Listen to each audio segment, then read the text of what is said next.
Hello and welcome to the Walk-Off, everybody. I'm Scott Belford, joined by the best co-host in the biz, Adam Mack.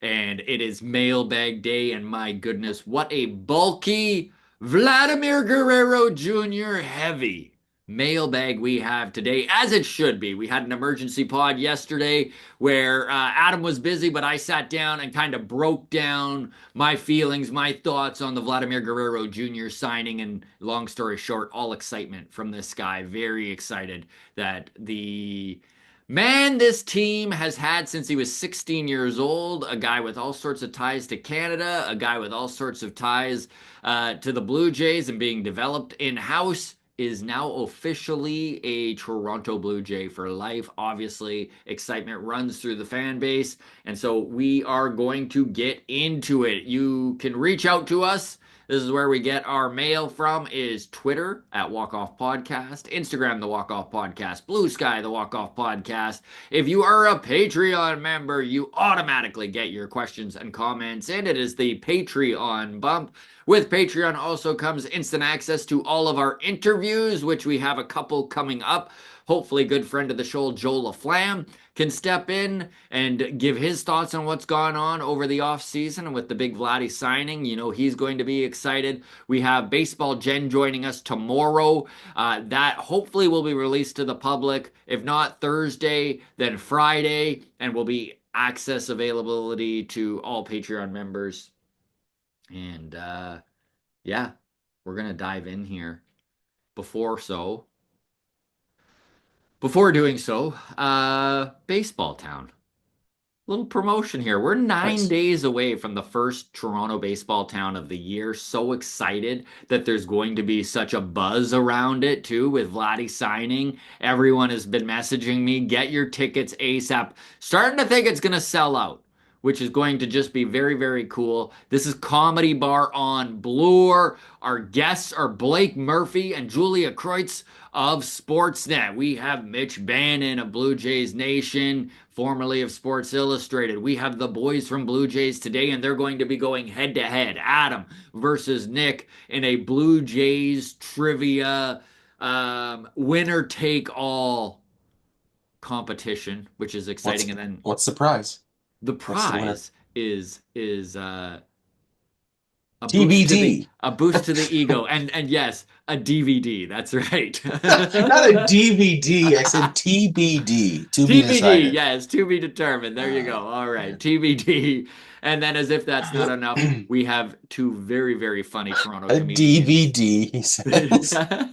Burn Do they your even own make those DVD. anymore? They don't even make them, but you can. It's a blank one you can burn on. There you go. Amazing. Um, yeah, Sorry to derail you. Seattle Mariners versus the Toronto Blue Jays is our roast battle. Two very funny comedians representing each of those teams. So again, tickets right now, just a little over $20. You can get that at comedybar.ca, or I'm going to post the link in the comments section. Let's get into it. Oh, by the way, also, I keep saying let's get into it and then have another thought here. Sorry, my Uh-huh. brain's all over the place. Adam and I are coming to BC. It is the Hey, Walk Off Comedy Tour. We're going to be in indeed. Kamloops May 8th at Tumbleweeds Lounge. You can get your tickets on our Eventbrite link, which I will also post. So there you go. There you go. Okay. Now let's Mother's talk Day some Blue weekend. Jays. I Mother's Day really weekend. tried. Really tried to make it the motherfuckers comedy tour, but I put a big end to that. I put said, a no, big we are not doing kibosh on that. that. Yeah, I'm no Yeah. fun, folks. No fun here. Okay, All right. let's talk All some right. Blue Let's get to it. Jays. We're starting with Patreon here. This is from Let's Get Gaming. He goes, was watching Jay's Digest channel when the news broke live of the Vladdy signing. This was like at 12:30 Eastern time, basically. Big shout out to Jay's Digest and Gate 14, who was like literally live casting in the middle of, well, I'm old, so I say the middle of the night, but you know, like after midnight is just, I'm normally in Betty by, so good for them. Very cool. He goes, I'm super pumped. My question for you gentlemen this week is pretty straightforward. Does the Springer contract, in your opinion, prevent us from going after Bo or Kyle Tucker this offseason? I feel like if we had an extra 25 mil to blow, we could potentially do both. Man, a lineup of Bo, Vladdy, Santander, and Tucker screams World Series vibes. Cheers as always, and keep up the great work. So, I mean, to start with, yeah, those would be good vibes. Adding Sure. Kyle Tucker to the middle of the order of Bo, Vlad, Santander is pretty um, desirable, I think is the right word. Now, Sure. as for Springer's contract getting in the way, I'm going to say I don't think it does. I'd love to hear your opinion on this, Adam, but I really don't think that Springer's contract is going to get in the way of anything that the Blue Jays are doing in the next few years here. In fact, signing Vladdy really felt like it was a sign to the rest of the league that they are all in. To what extent? We will see. Do they have another $500 million contract in them? I don't know. And is that what it would take to get Kyle Tucker? It would be close. That's my guess. I know he's a couple years younger than Vladimir Guerrero Jr., so Older. maybe the 14-year term isn't there for him. But is there a 410-year deal? Yeah. Probably what it would take. And Yeah. that I'm not sure of. Well, okay. I would say if we're just looking at is the Springer money in the way of Tucker, the assumption that we go for Tucker, I think requires us to understand Bo has left. Right? So like the idea of like Bo and Vladdy and Santander and Tucker is all well and good. But if we're questioning, do they have another $400 million contract in Yeah, them? you got to make a They choice, don't I if they're think. given 250 to Bo or three or even 200 to Bo. If Bo Hmm. gets 180 over six, we're out on Tucker, Yeah. right? Um, so that means like Bo this year, I'm looking at the Fangraphs payroll for the Blue Jays, and Bo Bichette is getting 17.5 this year. So that's either getting increased by 8-ish million. He's probably going to get 25 Hmm. million a year, Hmm. give or take 3 or 4 million. Um, so that's either coming off the books. Just to clarify the 17 million for Bo Bichette too, just remember everybody that his RBers were bought up a couple of years back. And so it does work out to The 11.5 AAV is 11. AAV. Yeah. However, this year he is making 17. Sorry, Adam, go ahead, bud. No, that's the fine point of clarification. Um, and then the George Springer thing, I wouldn't be surprised if this offseason there is a restructuring of a George Springer contract Interesting. to defer that money. Hmm. Just if the front office is saying, look, we're going all in, and they have the tough meeting with George and they say, look, you had a great end of March, early April last year, but 25 million is going to prevent us from signing a replacement for Chris Bassett or a replacement for Bo Bichette or whatever the case may be. 25 million for you just puts us too close to the whatever tax threshold or whatever the case may be. So let's restructure it and give you five a year over the next 5 years or something. I don't know. Like, I don't know how they'd work it out, but I don't know if I because the agree with alternative is a that. DFA, I Yeah, think. it's funny because Springer's been so good. I mean, he's leading the entire league in batting average right now. I know we're 11 games in and we probably all need to hit our brakes. Well aware of that. I'm not saying that George Springer has found his long-term stride, although I do think that he may be a much more productive member to this offense than we had originally given him credit for. But I can't see a restructure happening where we're keeping him longer, right? Like it. I agree with what you're saying. Like Oh no, but any of these from an deferred organizational payments, from an any of these organizational deferred standpoint, it works. But I'm just saying, what's the advantage to George? more money. Probably he just I guess more money if you're You prepared to say give him you, more term. you say you'll get 20, what is it?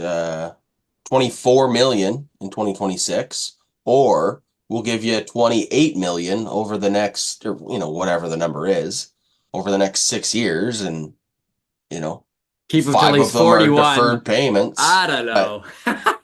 well, no. I'm saying this in a perspective of like, look, he's close to retirement.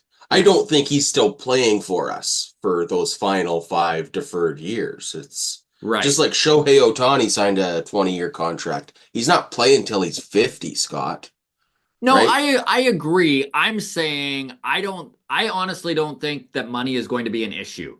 Like Okay. you're like I get what you're saying to bring down So go get Kyle Tucker then. the luxury tax.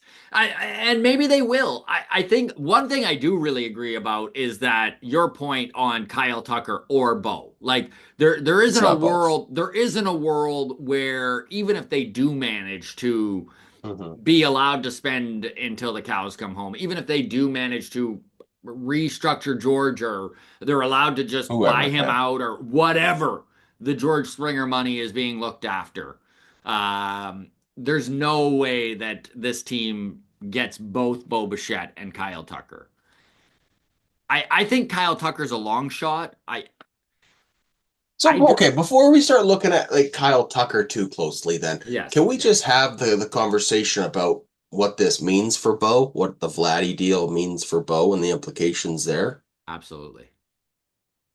I think So, what's it mean? that, well, I think it's Increase the chance of keeping Bo, or decrease the chance of keeping absolutely, it Bo? increases the chance of Lovely. keeping Bo. I mean, Okay. unless he's straight up lying about wanting to be with Vladdy for the rest of his career, which, I mean, I don't see the benefit of him doing that. Personally, if he didn't feel that way, it's easier to just not say anything. So he Yeah. reiterated with Hazel May just yesterday after being asked where his contract negotiations are at, which he basically said they're non existent. And why would they exist? He just came off the worst year of his career. If his camp, if Bo Bichette's representations was looking for an extension right now, if I'm Bo, I'm slapping their hands and telling them, get the hell out of here. Let me rebuild my value a little bit. Yeah. Like there is so many different comparables with Bo Bichette right now. I know that Ketel Marte just locked up long term with the Arizona Diamondbacks. And listen, Marte plays a different position in second base.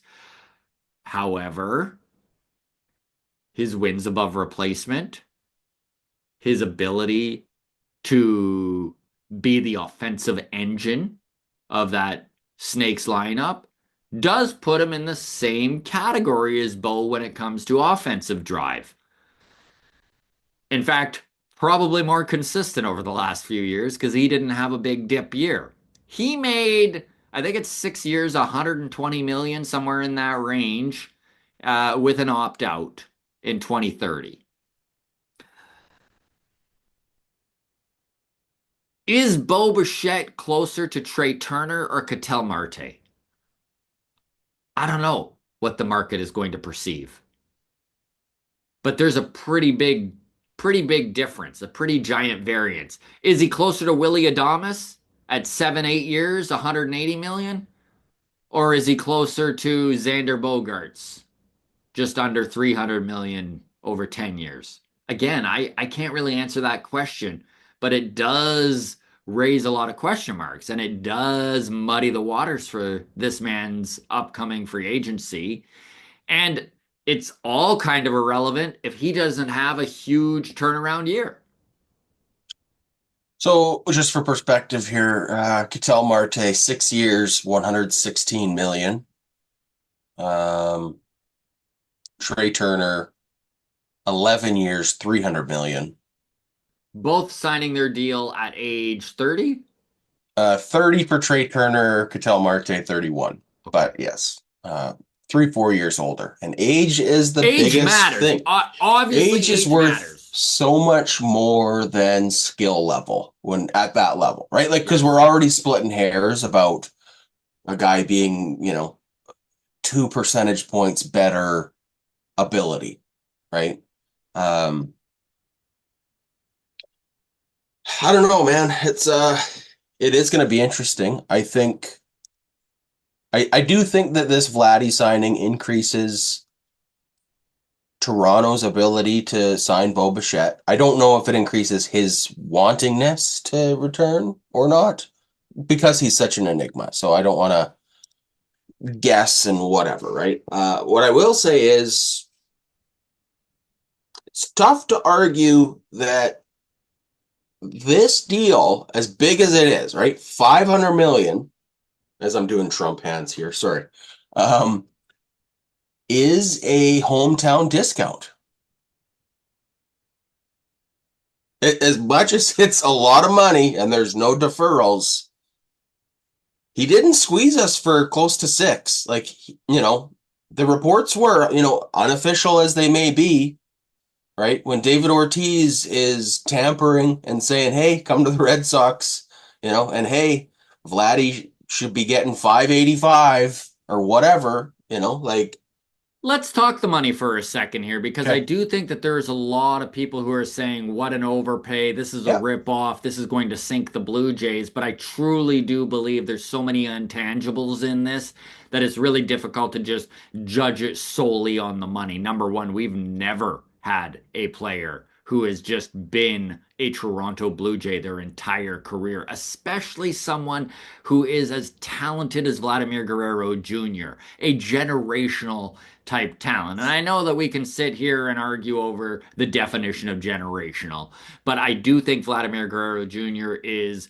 without argument, a top 20 offensive player in baseball and probably a top 10. And he's 26 years old.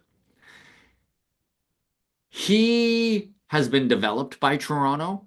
He's been a member of this team since he was 16 years old. He has been hyped up to no end. He has been um, a part of the building block of the foundation of this core. I think you almost need to view this like a marriage, right? Where you're like, yeah, you can sit there and be like, sure, the first half is going to be fun, right? Like, yes, the first 10 years, oh my goodness, what? But think about the back end of this marriage. Whereas you kind of, with a guy like Vladdy, you need to take into account the intangibles. You need to understand that hopefully at 34, 35, yes, technically he's going to be way overpaid. But the dream is that he starts to impart wisdom and his experiences and becomes that rock in the clubhouse that you can't really put a number on the value. Listen, this organization's never done a deal like this. We don't know really how it's going to end. We don't know the long term ramifications. We can guess at some of the intangibles that are going to happen in the short term. Stuff like Major League Baseball's on notice. The Toronto Blue Jays put their big boy pants on and are now a top and high spending team and are going to be for a long time. The Toronto Blue Jays are now in the same realm as the New York Mets and the Los Angeles Dodgers and the New York Yankees and the San Diego Padres, right? Like we are now in that big boy category. I think that free agents around the league are going to all of a sudden be a little bit more into hearing Toronto's pitch, knowing that there's some certainty, knowing that they have a plan, knowing that in the long run, a rebuild isn't around the corner. Even if this team has to retool, I don't think a long, arduous, painful rebuild is something that we're going to need to think about for a decade. yeah. I, I do think, I mean, we talked about the impact of Hyun-Jin Ryu signing with the Jays and how that had an impact just beyond Exactly. the literal concrete addition of him as a front end of the rotation pitcher, right? Like breaking through with the Boris core and and establishing themselves as people that are willing to go big game hunting in free agency, right? I do think that that's like a consideration with the Vladdy deal. I don't think it should have been like a factor. I don't think it was. And like, how much are they giving him? And I don't think he was pointing to that as a like, hey, here's why you should pay me 600 million is because blah, blah, blah. But the fallout from it does point to the fact that a rebuild next year is off the table. Yes, 100%. Right? We have erased any question because those were real question marks. There was Absolutely, they were. almost a coin toss. It felt like I don't know, 30 to 50% chance, depending on how the wind's blowing any given day, And it would have as been to a whether deep rebuild. Like if Bo and it's a Vlad team left, with it no would have farm been, system. yeah. It's a long way to the top from where that rebuild would have been. So that, by all accounts, was a factor in free agency this year and the struggles we had bringing guys in. Is there is a question mark of like, look, if I'm a free agent and I'm 30-ish years old, do I want to commit, regardless of money? The money's good, but I am going to a foreign country. Do I want to also be playing for the dysfunctional Chicago White Sox North that Mm-hmm. is the Toronto Blue Jays, right? Like, you don't really want to get, anchored to a sinking ship like that. And So that I question think, mark's gone now, yeah. And Adam, I you think that know? that really does alleviate a lot of stress from the fan base too, right? Like the little black cloud that was hanging over everyone's head as to will they, won't they, it's gone. Yeah, I mean, this is gonna sound a lot worse than I mean it, but I don't really care about how the fan base feels Yeah, about this, and just in terms of a like, was it a good deal or not, right? yeah, Like, I don't think. Well, I mean, because we've seen the attendance already at Toronto is kind of like apathetic towards this team, right? yeah. Like, I don't know.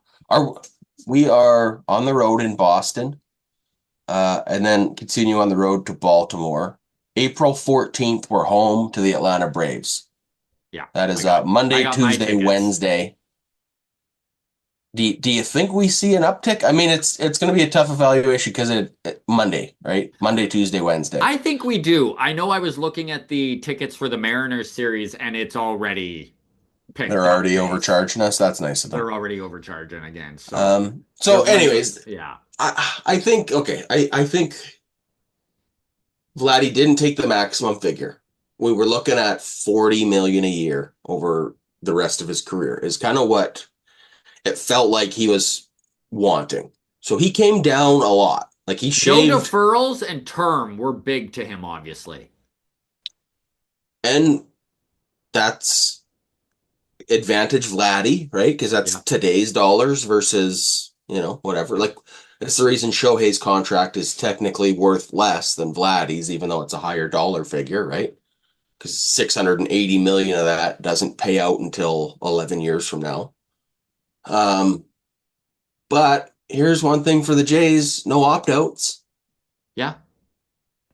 No trade for No Vladdy trade too. clause. We're stuck with Nope. him. He's stuck with He's us. he's But and you know what, man? There is a lot of the fan base that is super excited, and it is fun to see. I know it's Ian. nice, man. Go get your Vladdy's jersey with Yeah, confidence. Like absolutely. you're locked in. Ian I just Elliott mean like, wrote about look, this. Juan Soto has an opt out after 5 years, so Yeah, available as a 30-year-old. He's going to be a free agent potentially, right? You give him a lot of money to still risk him walking away if the market goes up. So he'd be yeah. opting out with 10 years, 460 million left. I don't know. I mean, That's a it's we it's that a would be leverage crazy. point for a negotiation though. Like we saw it with Garrett Cole and the Yankees, right? Like didn't he opt out and Yeah, he then opted out, and then he was opted like, back in "Kidding, and just kidding." you know? But I mean, he's in an injury plagued situation too around Yeah, that scenario, right? But like, look, there's a chance with Juan Soto. You're paying him 800 million basically. If he earns it through the first 5 years, and you go, man, that was money well spent. Well, then he's going to opt out yeah. at least temporarily. for a leverage piece in negotiation, be like, you know what? Instead of 460 over the next 10, maybe we do 525 over the next 10. Or you know what, like I don't know. It's just Yeah, nice that we don't have to worry about that with Vladdy anymore. Like there it's is true. just okay, no more distractions. And we can still stress about whether we overpaid or not, right? And like certainly at a certain point in his career, we will feel that. But I just do want to say this it is an overpay, but it is also a team friendly deal. You can't I'm not saying you are, but in the royal sense, the royal you can't argue he could have gotten more potentially on the open market. If he had a big He year, didn't I go to think free you're right. agency. I think you're right. I think you're right. Yes. So We have hit one question here in 30 minutes, so I'm gonna zoom through here a few. Ian Elliott says, "I'm so all the happy." other questions are about the same thing. Yes, okay. All right, sorry. Go ahead. Ian Elliott says, "I'm so happy I get to add my Vlatty shrine instead of put it in a box," which Yep, I feel that. Metal Manic says, "We'll sign Bo to be our future second baseman," sure. which I'm all for, moving Andre Jimenez to shortstop. What a start to this season he's having, by the way. Love to see it. Yep. Mustard Tiger goes, "Okay, feeling pretty romantic about George Springer right now. This team makes you feel weird things at weird times." Yeah, I mean, he went 4 for 4 again yesterday. He is leading Major League Baseball in batting average.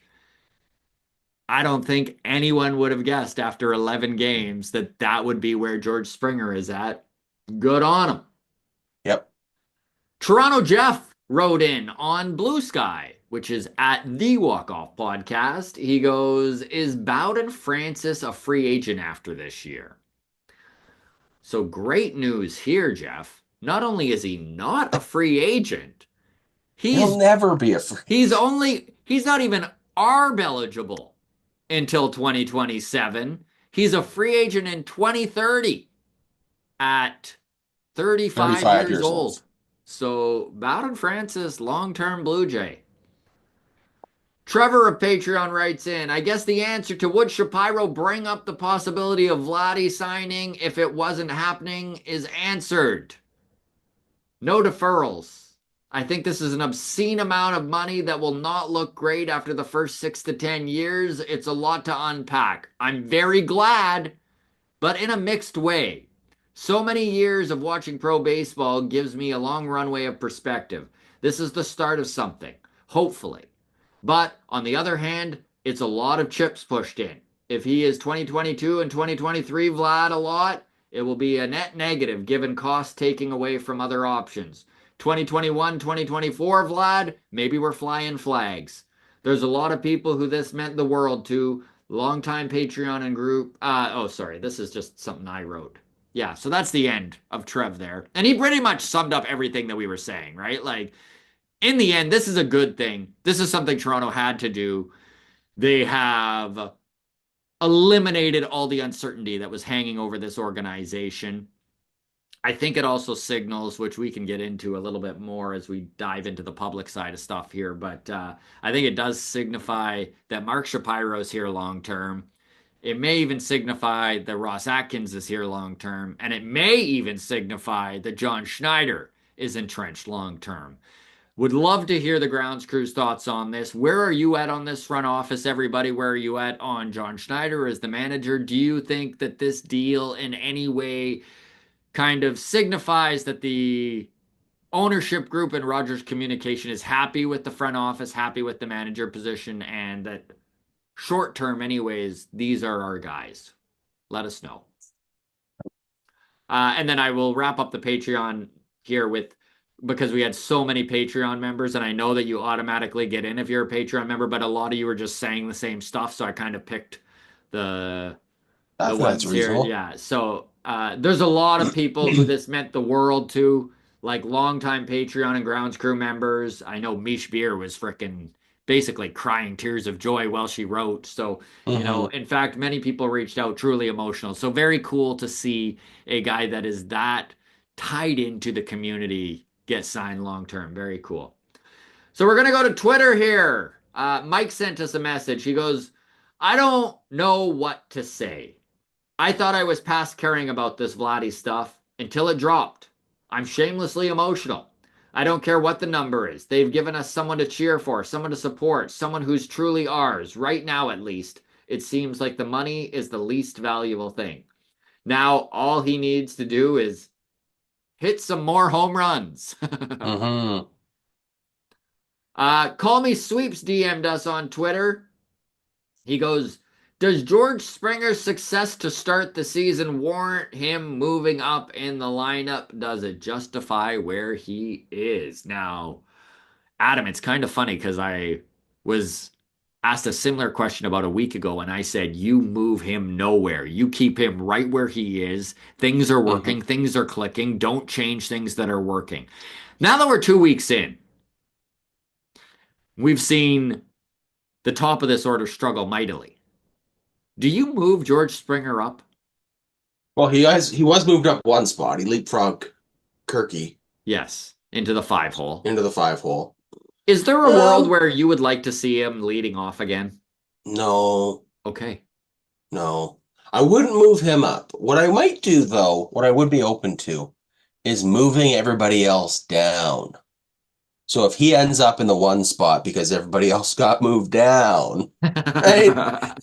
You know what I mean? Like we're not Yeah, promoting him, but everybody else got demoted so far that he's like, okay, well, I guess. So we don't yeah. have a 1 through 9 anymore. We have a 5 through 14, and he's Mhm, still hitting five. mhm. See? Yes. Go. Problem solved. Grounds crew, where are you at on George Springer? Do you think it's time that this management group, that John Schneider, starts looking at moving him up in the lineup here as we watch Vladimir Guerrero Jr. and Anthony If he, Santander struggling at the top? man, I don't think Vladdy's struggling because he's No, out of I the two agree. I hole. agree. He just hasn't hit any But, bombs yet. but man, I mean, I know this isn't how it works, but like the idea of he's due, it kind of applies here, wouldn't we Yeah, agree? I like it. So the timing of if you did move George up to the one, and you're like, look, he's healthy, he's playing well, he's hitting great. Let's take advantage of this. Put him at the top of the order. All of a sudden, Vlad's hitting third, and then just because he's due, hits like a multi-home run game. He does like hitting in Fenway. Yes, he He'd does. never hit. He'd never hit second again for the rest of his career if that was the case. As Yeah. soon as he gets moved to third and he starts hitting dingers again, oh, he'd never hit second. So that would just be funny. But I don't know. I still wouldn't move Springer up. But that's just me. Going to Blue Sky at the Walk Off podcast, Madison messaged us, and I love this message. She goes, "Hey guys, loved yesterday's game after the big Vladdy signing. I don't want to seem negative here, but I don't want to seem negative here because a win's a win, and they had 13 hits, which is awesome. But," and she capitalized but, so big B, big U, big T. "Are we at all concerned none of those were home runs? In fact, this team seems like they are on a power drought. And that is not a lie. So, Mhm. not since 1981 have the Blue Jays hit so few home runs, five through their first 11 games in the season. They're the only team in baseball without a home run from the top three spots in the batting order. And this is why the home runs aren't happening, is their home run hitters aren't hitting dingers, right? The guys Mhm. who are supposed to be hitting bombs, Vladimir Guerrero Jr., Anthony Santander. Hopefully, Bo runs into a few here this year. Hopefully, Springer puts some over the wall. I know he's got one on the year here, but you look at who is leading this team, and it's Andre Jimenez with three. Nobody else has even more than one. I mean, there's only been Magic five Man. five hit. Magic Man and Springer are the only guys who have hit dingers. So yes, it is a little bit of a concern, Madison. Obviously. Now, on the other side, if we do wish to look at the positive of this season, this is a very intriguing stat. The 2024 Blue Jays had the fifth worst batting average on balls in play, so BABIP in last year with a 2.8 283 batting average. That's the fifth worst. The 2025 Blue Jays have a fifth best BAPIP of 327. So things are rolling the Blue Jays' way. Can we consider this something, a trend that we're going to see continue? I doubt it. You don't like to rely on ground balls finding holes, but or balls in play in general.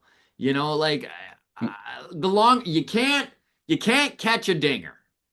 So this team is going to need to start producing. I think the top of the order is due, like Adam said, and we're going to see some production out of them. I'm not panicking because the fact this team's 6-5 and they've found ways to Ding, ding, score without ding. it. Ding, ding, ding. I mean, tough to extrapolate a full season after 11 games, Yes. but the home runs will come.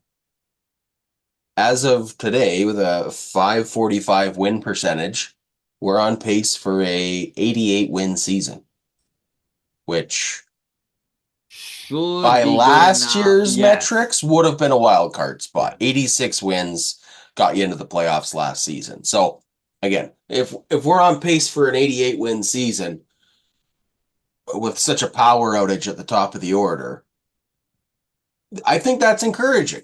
Yeah. I think that's encouraging. So a concern, sure, but I'm not quite ready to fire Popkins just yet. There you go. Going to YouTube. This is from Marcus G from our emergency pod yesterday on the Vladimir Guerrero Jr. signing. He goes, both an overpay and a necessary move. I'm Mhm. happy, but not elated. So Marcus G kind of summing up the majority of the rational fan base where they're just like, yes, obviously there are negatives to this deal, but also we have locked up our homegrown cornerstone, somewhat generational talent, and that's a big deal. Mhm. Andrew McLeod, and I love Andrew because he's always the first one to criticize this front office. And I don't know if this is the first time he's backtracked on this a little bit, but I did love to see it. He goes front office backed into a corner. I still didn't think it would happen. I've never been so happy to be wrong. Vlad for life. Right there with you, Andrew. And honestly, I was with Mr. McLeod. I was just like, they're not going to get it done. I really was kind of at the point where I felt like Vladimir Guerrero Jr. was hitting the open market, and maybe he would have been a Blue Jays long term in a bidding war. But my goodness, is it ever nice to just sit back, put your feet up, and realize that you've got 14 years of enjoying Vladimir Guerrero Jr.'s on the book, and it's a beautiful, beautiful thing. Going to Scott Carter. These are all the guys eating crow here. Scott Carter goes, I was so wrong. I did not think this was going to happen. I did not think the front office even wanted it to happen. I was 100% wrong. Very, very wrong. I'm the mayor of Wrongtown. So there you Nice. go, Scotty Carter. Old school on YouTube goes, I think they are going for it at the deadline. This points to that. Adam, I wanted to talk about this a little bit with you because Yeah. this was honestly one of my first thoughts when I saw the signing is they're in get it done mode. They are in let's push our chips in mode. And I do wonder what this signifies for this team at the deadline because I think as long as this team is somewhat within striking distance of a wild card, they're going to make some moves. Where are you at on that thought process? Do you think that this team is as all in as maybe they seem, or are we maybe over judging this move? Because the truth is that if 2025 doesn't work out, the organization has bought themselves some time having Vladdy locked in. Certainly. Um, I love the idea of being all in at the deadline. I just don't know practically what that's going to look like Let me in give terms you of let me we give you don't have many chips left to push in, Scott. and that is very true. So let me give you weird, wild, and wacky scenario. Okay. Okay. The Blue Jays are in the third wild card spot come Okay. July 30th. Okay. Um, the Cleveland Guardians have taken a step back and are on the Okay. outside looking in, and it looks like they're not close to a wild card. Okay. Is there a world where you can see this front office getting into a deal with a organization they're very familiar with in the Cleveland Guardians,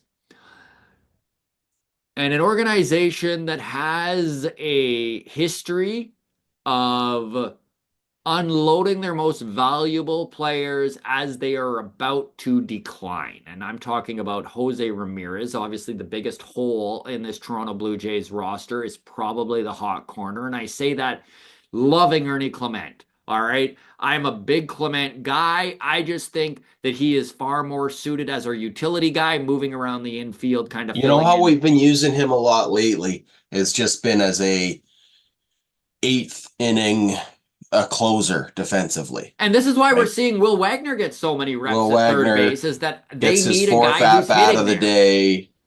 It's the eighth inning, and we got a 2-round lead. Now Ernie's getting reps.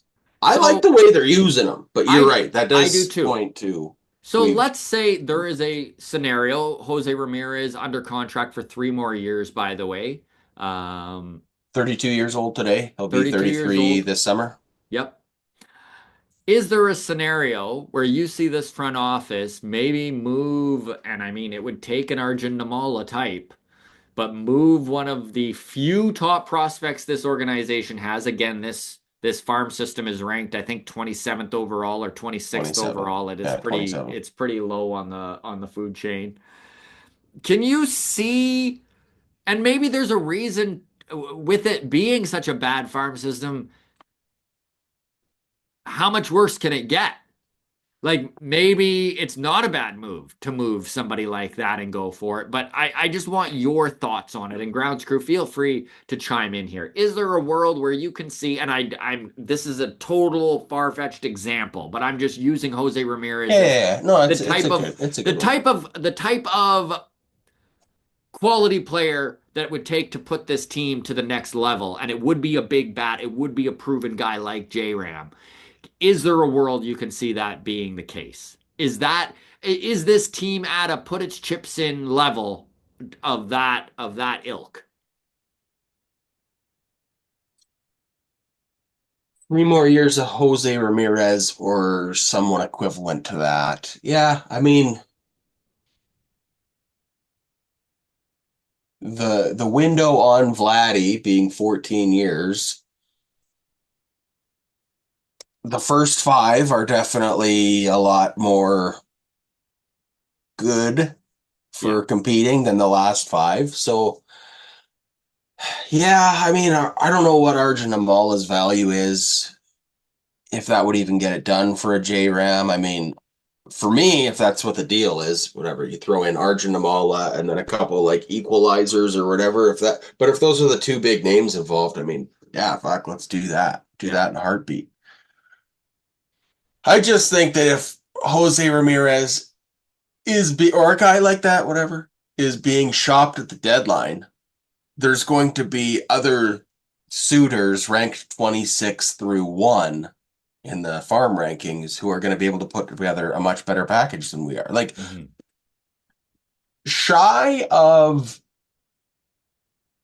a starting pitcher that maybe you've heard of, but isn't a household name right now, having a breakout season this year for the White Sox or the Guardians or whoever, um, becoming like the number one sought after trade deadline target for all of the playoff teams this year. A guy like J Ram would be the top asset available. And as much as I think, yeah, Arjun Namala and or Arelvis Martinez, I just don't think we could compete with the Dodgers or the Mets or anybody else who would just be in a better position who also wants to put all their chips in. Like I don't know. I love the idea of it, but You just don't think they have it. I don't think they have it. I think that the tinkering at the deadline is going to be necessary and underwhelming. I think it's going to be bullpen pieces again. It's going to be moving Will Wagner for a bullpen arm, and it's going to be, moving Ernie Clement for a thing and then promoting, I don't know, somebody else to move over to third and then bringing or Elvis to play second and whatever. Like I don't know. I I'm just down on what this team else has to spend, and I think that the rest of the big upgrades are going to come this off season. Um, Okay. And that's probably the case. It's Chris just going to be, Bassett off the books this year, 22 million, he's done. Max Scherzer, 15.5 million, he's done. Bo Bichette, 17.5 million, although like you said, 11 AAV, he's done. Chad Green, 10 million, he's done. Um, I think there'll be free agents to acquire in the same way we brought in Anthony Santander. There's going to be pieces to be brought in, yeah. but I don't think the trade deadline is going to be fireworks. Kind of no matter where we are, even if we were first in the First in the division division. and we're feeling like holy shit, World Series run. I don't know what you do short of like a crazy 3-team trade where you go, okay, we're getting rid of Bo because Jimenez is going to move over to third, and we feel good about promoting Elvis to second at the major league level. Yeah. And then that gives us the capital to then trade other assets for a Jose Ramirez. Like, could there be a world where we don't have Bo anymore, but we have Jose Ramirez playing third, Jimenez playing shortstop, Short. and then or Elvis Will Martinez Wagner or purchase somebody or like whatever. that. Yeah, Yeah. Yeah. like, Yeah. that could be it. So I don't know. I think second would be an easier place to move if we moved on from Bo. But again, then you go, well, if we're moving Bo, are we really going all in? How Yeah. did we get to first place in the division Yeah. if Bo wasn't hitting, 375 and leading the league in doubles, right? Like, so then that would be a tough piece to say goodbye to if we're, and I don't think we would. So grounds So crew, give us your thoughts. Where are you at? Do you think this team is capable of going all in at the deadline? And because that's kind of Adam's pushback here is that they're not really capable with the farm yeah, system they have and the competition that they're going to face. And the trade deadline is always the highest competition because yeah. there's the fewest available high-end guys, right? So Mhm. It's the going to be six demand to is 10 high and teams yeah. spending on 3 to 4 guys. Yeah. All right, last question here of this very bulky Vladdy mailbag. Thank you so much to all of you for your questions. You can Thank always you. reach out on Twitter, a Walk Off Podcast, Instagram, the Walk Off Podcast, Blue Sky, the Walk Off Podcast. Remember, too, that we are 9 days away from Baseball Town at Comedy Bar on Bloor. Very excited for that. Of course, Blake Murphy and Julia Kreutz of Sportsnet is going to be there. Mitch Bannon is on the panel. We have the boys from Blue Jays today. We have some of the best comics in Toronto roasting the Seattle Mariners and the Toronto Blue Jays. That is the matchup. And I get to tell my little baseball jokes, which is always fun. Feel free to grab tickets for that now before they sell out. They are going to be in the link in the comments section.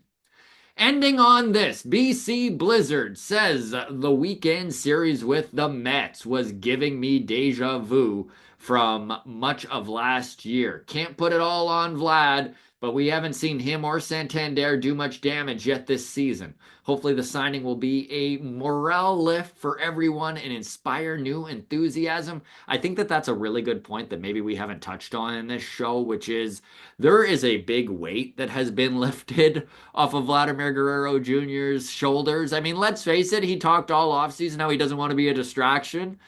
He was obviously a huge distraction. He was distraction to everyone around him. He was a huge distraction to himself. This whole process, the negotiation process, definitely weighed on him. So I think it is good just that it's handled, just that it's done and out of the way. The contract is likely an overpay. Two big questions. Will they be able to sign Bo? Something that we've talked about all show. Mhm. And And this is where I will throw to you. And does this give new life to Shapiro and Atkins? Adam, what do you think that this signifies with this front office? I mean, obviously, Rogers Communications likes what they've seen out of at least Mark Shapiro. I mean, the renovations is no small feat at the Rogers Center. A lot of fan hatred, and they've just continued to plow through. Do you think that there is a contract re-up for Ross Atkins and Mark Shapiro coming in the near future? A reminder to everyone that both of their contracts are up at the end of this year. So, I think extensions for both of them are coming. And I think that's a good thing. so obviously this Vladdy signing has changed your feeling about them a little bit. Well, yeah, I mean, it's putting into perspective for me the fact that, like, how does a free agent feel about coming to Toronto? And the security of, like, okay, they've got Vladdy long term, right? Like, if I am Kyle Tucker, let's just say, right, and I'm considering Toronto, I see they've spent money on Vlad, so clearly the ownership group is committed to winning. Then I think about a guy like Rafael Devers, who signed big bucks with the Red Sox, and now with a different leadership group is no longer playing third and has been moved to DH, right? Like, that is one potential concern is, one GM signs you to a deal, you have a handshake agreement saying, okay, I'm your third baseman for the next 10, 15 years. This is great. And then he gets shit canned. New guy comes in and goes, no, you can't play third to save your life. So we're moving on. You get your money, good for you, but you're DH, and we're bringing in Bregman, right? That's what the Red Sox did. That's exactly what the Red Sox did.